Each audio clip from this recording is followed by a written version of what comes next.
Well, I'm here with Tom Pietrowski. Um, Welcome to the Blister Summit. Welcome to Mount Crested Butte. Is this your first time here? It is, yeah. Yeah. Yeah. Third time technically in Colorado. Came out to Breckenridge with my wife last summer to do some biking. And then I did ski Vail years ago with my family. Like we're talking late 90s though, probably. So Where are you from? You sound, that's like a New Jersey accent I'm picking up on. yeah, I'm the natural. No, UK originally, so up north, York area, tiny little village I grew up in. Not a lot of skiing, so yeah, a little bit different to what I do now.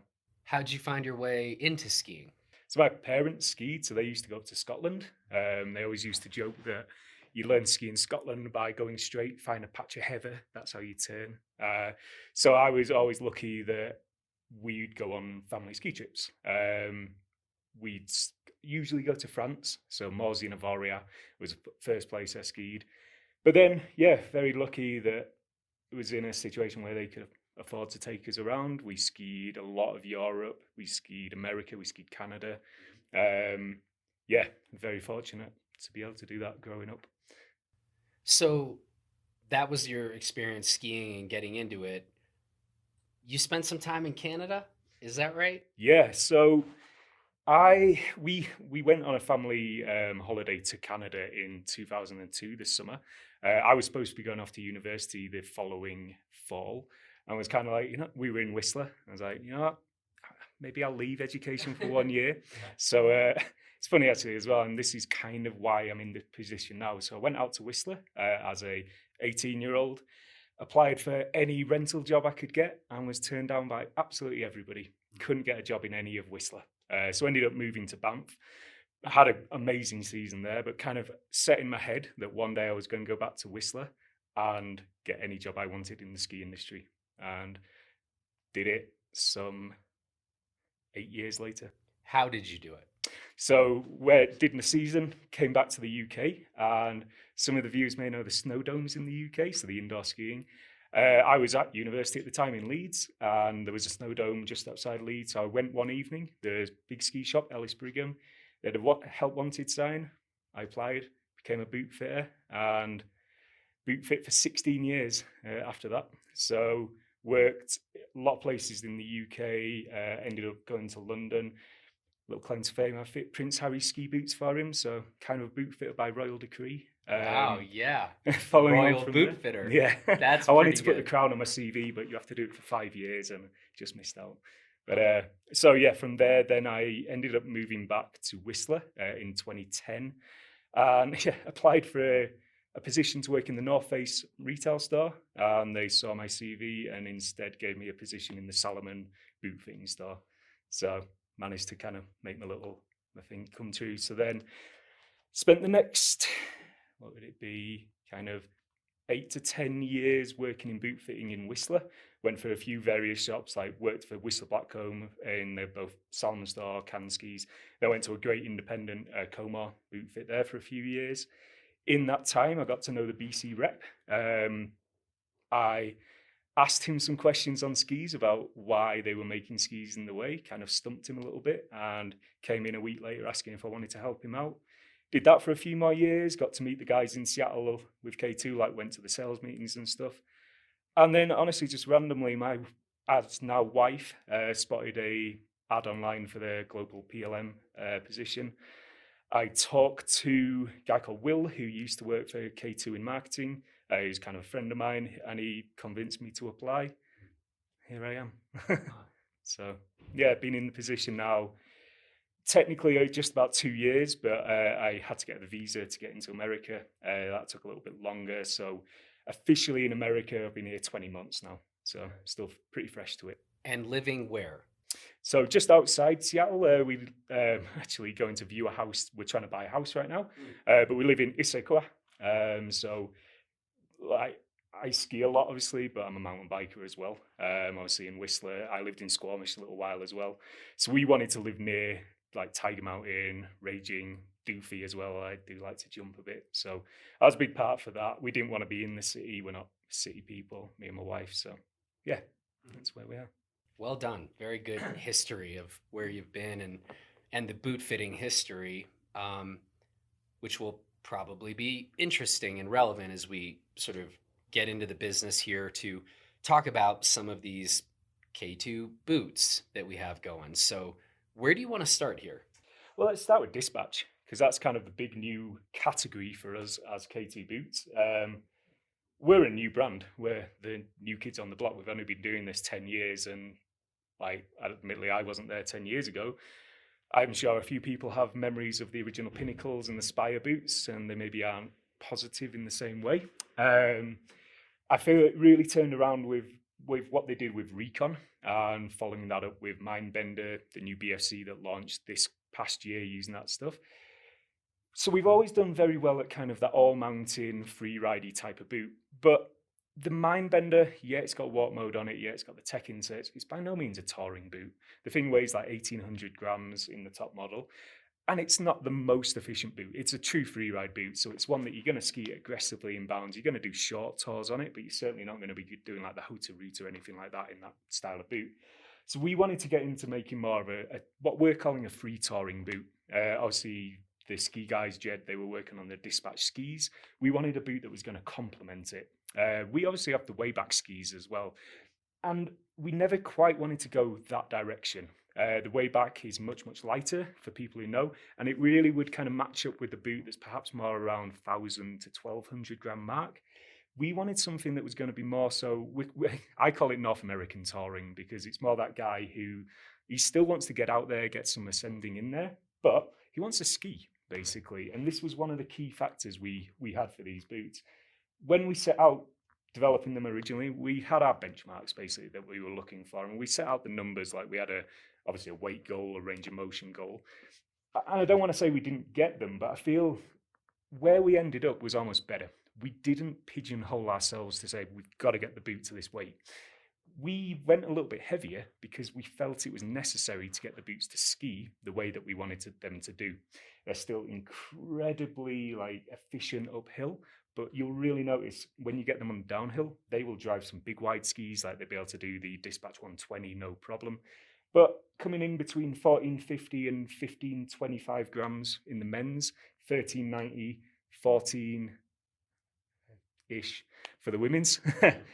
So they are good lightweight boots, 60-degree range of motion on them. But we really, and this comes back to my boot fitting. Obviously, boot fitting, half your life is basically dealing with annoying little issues of people. Everybody wants a comfortable boot, nothing wrong with that, but it really allowed me to dial in and kind of identify what's going to be a problem before we get it to the consumer. So I always say when I present these boots, it's impossible to remember all the little tiny bits we did to it because it's a sum of everything, but we really went in to focus on every little aspect. So hopefully when people get to ski these, they'll realize we kind of thought about hopefully a lot of it to begin with, and yeah, just come away with a really good product overall. So would it be helpful to maybe talk a little bit about Dispatch versus Mindbender? Yeah, for sure. So in terms of the overall fit, people are going to find it quite consistent. So if they fit into a Mindbender in the past, they're going to find that the Dispatch is fairly similar. We call it 100mm last. It's fairly generous. It's definitely not going to be the narrowest boot on the market. But we considered that for a touring boot, that's probably better. You're not necessarily looking for that high-performance race fit that you are in, say, a resort boot. We also made the toe boxes a little bit bigger compared to Mindbender as well. So if people have had to stretch out a Mindbender just to give a little bit of toe room, we'd hope that that's going to work for them quite nicely. As I said, they are a lot lighter. So you're in general saving about 250 to 300 grams per boot, which when you've got that as a pair, it's a decent amount. But really from there, these are their own boots. We really we changed up how the cuff is in heights, both at the front and the back. Obviously, that's where you're going to get most of the range of motion from.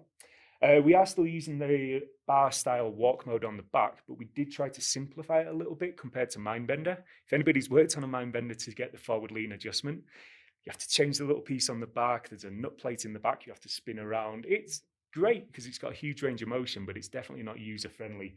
So with these ones, what we did instead is we put all of the forward lean adjustment into this one piece here. You just have to remove the one screw.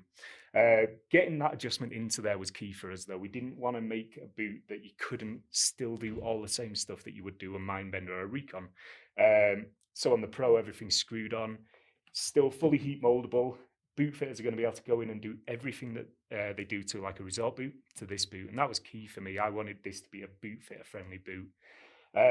But for the guys getting out there, the ladies getting out there, incredibly efficient, lightweight, it's warm. We actually have a honeycomb boot board in the bottom of these ones. So a little bit like a down jacket where the feathers inside catch the air. Same thing with the boot board. It's actually, if you turn it upside down, it's fully kind of hollow underneath and they just have this honeycomb texture.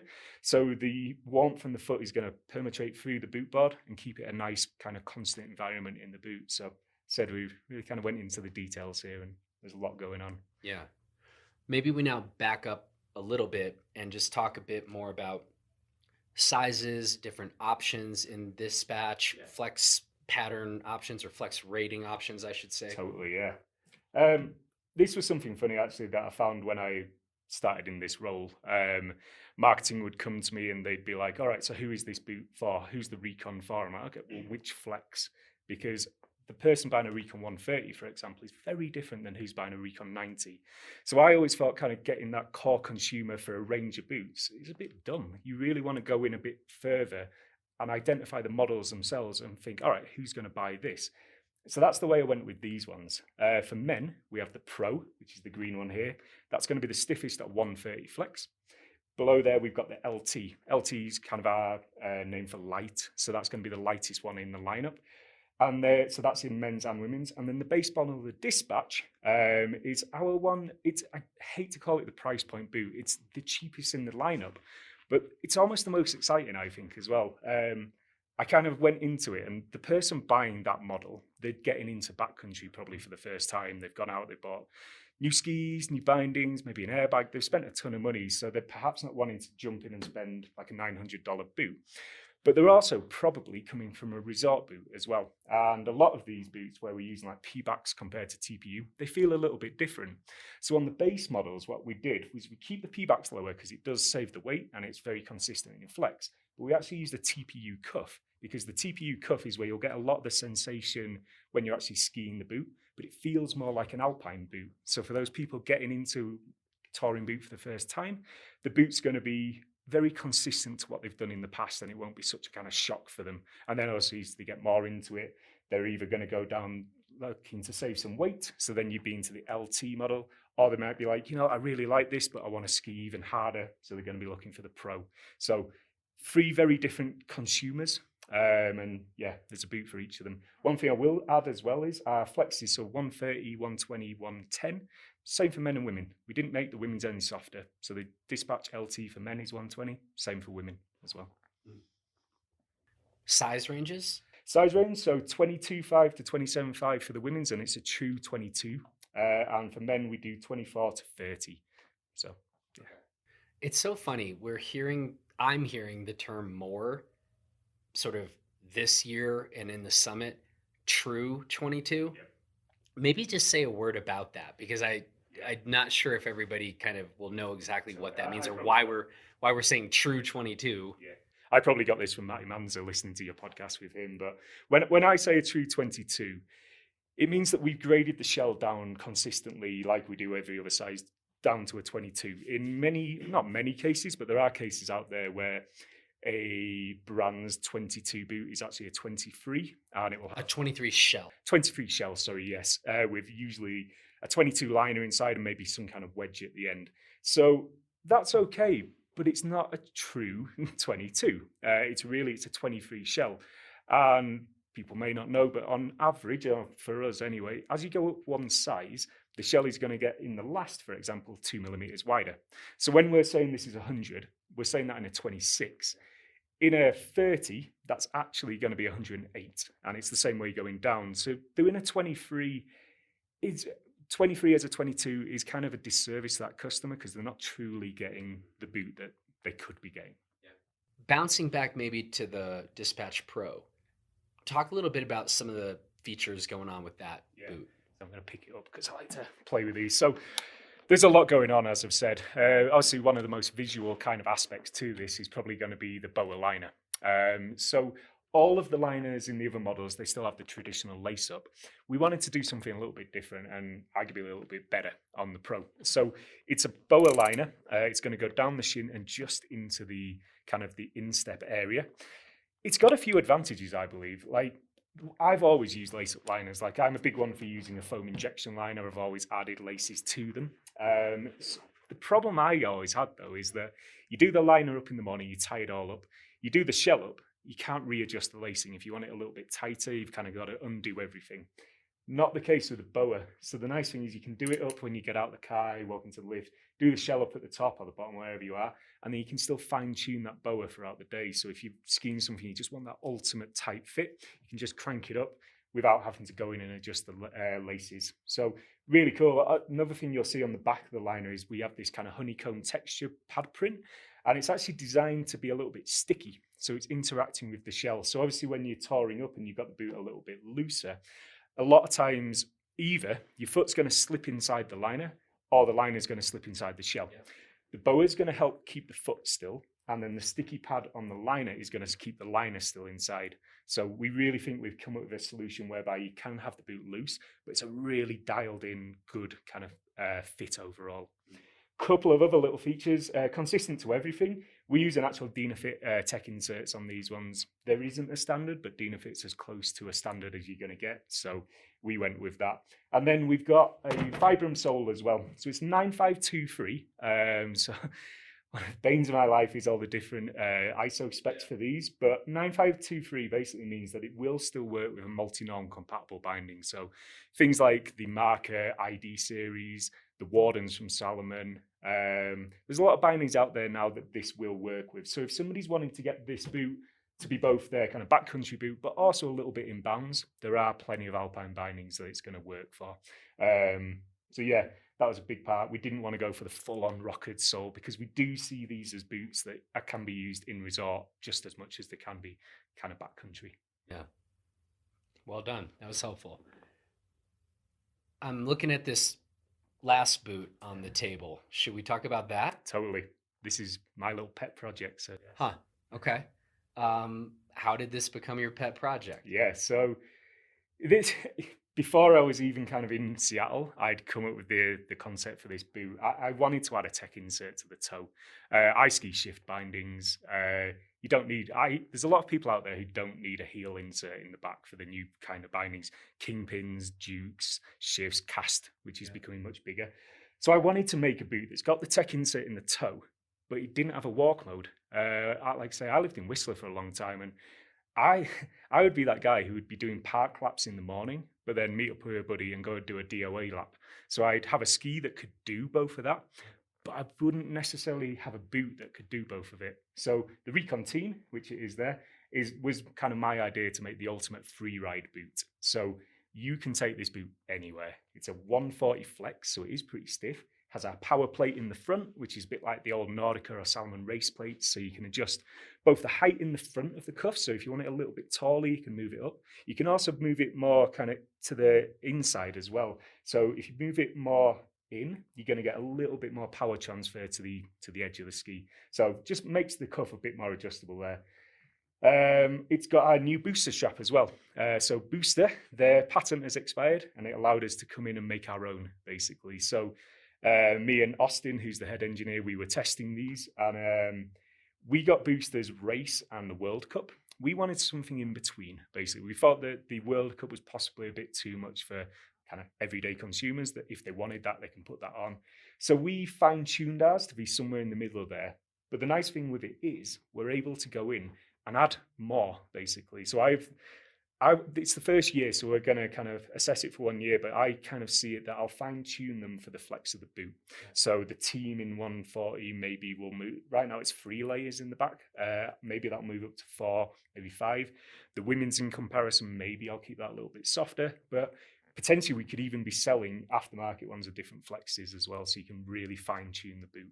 That was my next question. Not currently offering the elastic power straps as an aftermarket product, but you are, but only in one flex. Gotcha. Yeah. So the flex that we have now, which is the 3 layers on the back, yes. So if you want to put it onto a dispatch, you would be able to do that, basically. But like I say, I would envision that hopefully moving forward, we'd offer different flexes so people can really go in. Absolutely true for me that the whole proliferation of elastic power straps is my personal favorite development in the ski boot world. Yep. I don't know if there's 3 of us in that category or many of us, I don't know, but I think that's awesome, and I'm a on the record fan of the elastic power strap, so I'm pretty excited about that. I think there's one big elephant in the room that we also should probably address. Um, I'm just gonna let that be your opening. Where should we go next? Well, we should probably talk about full tilt. The demise of full tilt, as a lot of people have been potentially I crying heard it's about. dead and you can't get full tilt boots anymore. No, we just wrote them off. Yeah, right. They're like, just put them in a landfill somewhere. Yeah, nobody bought them anyway. So. Oh. No, it was a funny one actually. I'm on new schoolers a lot, and a lot of people who obviously didn't realize I did K2 boots as well. When they found out, they were sending me messages like, "Oh, I'm sorry you've lost your job," and I'm just there going, I always did both. Like, so our team in Seattle, we've always done both. So Austin, the lead engineer, he's always been the full tilt engineer as well. I've always managed both. Previously, we've kept them separate entities, so we have had different marketing. Other than that, though, it's really been the same thing. So it was decided that full tilt would be rebranded K2 for the coming winter. We decided to call them the K2 Flex, kind of little throwback to the Flex on boot of the past. Obviously, we're still using that original shell. So yeah, we wanted to kind of give a little bit of homage back to where it came from. But it gave us some cool opportunities as well. I personally, I am a freestyler, but I never wore full tilts. I was always a Salomon SPK guy, and that sort of boot. So the lineup itself, I always felt was a bit overly complicated, in all honesty. You had boots like the Classic Pro, you had the Dropkick Pro. It's essentially the same thing, but you wanted the retailer to buy both. And it's like, well, that's not really going to work. So what I did instead is we have basically 3 areas in Flex. We have both the fit, so we have a 99mm shell. That's like the old original, and we had updated that to give what was the FTS with the soles on the bottom, but they're both 99mm. So rather than being FTS and FTO, I just combined them into being Revolver. That's our narrow boot. We have then what was the FTE, it was the Evolution, so it was a little bit wider. They're a 102. We call those Method. We then, from there, had done a walk mode version of that wider boot as well. That is now called Diverge. So you've got 3 categories, basically. If you want a narrow boot, you're going to go Revolver. You want a wider all-mountain boot without a walk mode, you're going to go Method. You want a walk mode, you're going to go Diverge. And then inside there, I really wanted to simplify it. So in the Revolver, for example, Team is our top level one. That's going to use the tongue liner, the power tongue liner that we developed a couple of years ago for first chairs. From there, you're going to go Revolver Pro. So Pro, like the Classic Pro, the Dropkick Pro, it's kind of got that familiar name. That's going to be the Pro Wrap liner inside an FTO shell. From there, you get just the Revolver, the base name. And that's going to be like your old Dropkick, basically. So 3 models, Team, Pro, base model. And you'll notice I didn't put the flex into any of them. This is something me and Matty Manza have talked about, and I know he wants to try and get away from putting flex in the name. I'm quite happy that so far I haven't made a boot and put a flex in it since I've been with K2. Big part with that for flex boots, though, is that all of the flex is really derived, not all of it because the liner obviously adds some, but most of it is derived from the tongue. So I didn't want people getting hung up on going, oh, I want a 120 flex boot. I want them to buy the correct fitting shell with the liner that they want, and then they can just put whatever tongue on they want. If they want a 70 flex, cool, they can do it in our top end boot. If they want a 130 in the base model, they can do it. So that's something really unique to 3-piece boots, and I do think it's something that can be utilized a lot more. There's a lot of skiers out there who would benefit from a 3-piece boot. The nature of a 3-piece boot make them really easy to step into. So we've obviously seen brands like Atomic did it first with the Saver, Nordica did it with their HF. Rear entry boots were coming back because they were adding ease of use for an aging demographic, which we all know the skiing demographic is aging. I always said that a full tilt was basically as easy to use as a rear entry boot, but it skied well. Not to say the rear entries don't ski well, but they definitely have their own quirks and characteristics. Full tilt, although definitely feeling different to an overlap boot like the rest of it, they do ski extremely well. Some of the best skiers at the Olympics were all using our cool little boot that we had out there. So I think there's a lot of users who could benefit from a flex boot, the 3-piece, but perhaps they wouldn't even consider it because of how well the boots have been marketed as freestyle boots. A lot of shops wouldn't even buy them. They certainly wouldn't bring out what was, say, a plus 90 to a 65-year-old lady. Now, I would hope that simply putting K2 on it will allow people to look at the boots. And because of that now, we've got 98, 99, 100, 102 and 103 last. We've got a last to cover basically any foot.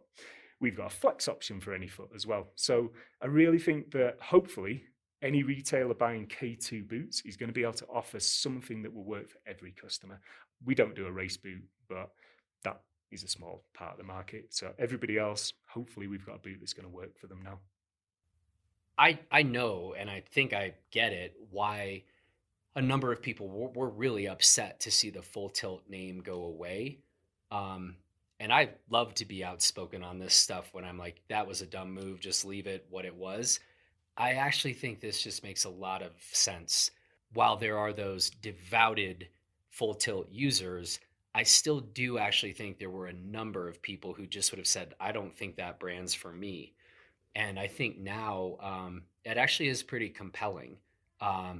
Just some K2 boots, and you got a whole different places you can go within. And as we always say, go have that conversation with your boot fitter and figure out who you are and how you ski and what you're looking for. And you guys do have quite a range of offerings now. So not bad. Thank you. Yeah.